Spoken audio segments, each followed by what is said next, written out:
வணக்கம். என்னோட பேர் குமரன். நான் சென்னையில பூந்தமல்லியில இருக்கேன். நான் ஆக்சுவலா இன்ஜினியரிங் இண்டஸ்ட்ரி வச்சிருக்கேன். இன்னைக்கு நான் வந்து மைக்ரோகிரெயின்ஸ் மைக்ரோகிரெயின்ஸை பத்தி நான் ஓரளவுக்கு நல்லா தெரிஞ்சுக்கிட்டேன் விஷயம். மேடம் வந்து ஜெயஸ்ரீ மேடம் ரொம்ப நல்லா எடுத்தாங்க.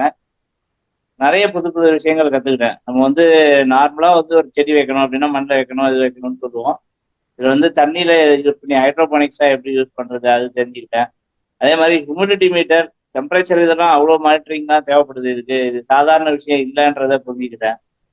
மைக்ரோகிரெயின்ஸை வந்து எப்படி நம்ம கமர்ஷியலாக கொண்டு போகலாம், அதுக்கு என்னென்ன ஐட்டம்ஸ் தேவைப்படுது, அதோட இம்பார்ட்டன்ஸ் என்ன, அதில் என்னென்ன இருக்கு.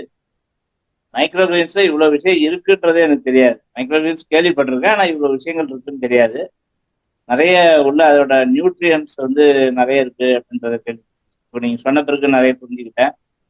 நெக்ஸ்ட் லெவல் வந்து நான் வந்து இதை வந்து ஃபர்ஸ்ட் ஹோம்ல இன்ட்ரடியூஸ் பண்ணிட்டு அடுத்து கமர்ஷியல் போகலாம் அப்படின்ற ஒரு ஐடியாவில் இருக்கேன். ரொம்ப நன்றி மேடம். மைக்ரோ நியூட்ரியன்ஸுக்கும் வெஜிடபிள்ஸுக்கும் ஸ்ப்ரவுட்ஸுக்கும் வித்தியாசம் வந்து எனக்கு இன்னைக்கு கொஞ்சம் நல்லா தெளிவாக புரிஞ்சுது. அது நான் வந்து தெரிஞ்சுக்கிட்டேன். நீங்க என்னோட இது அதுதான். நன்றி.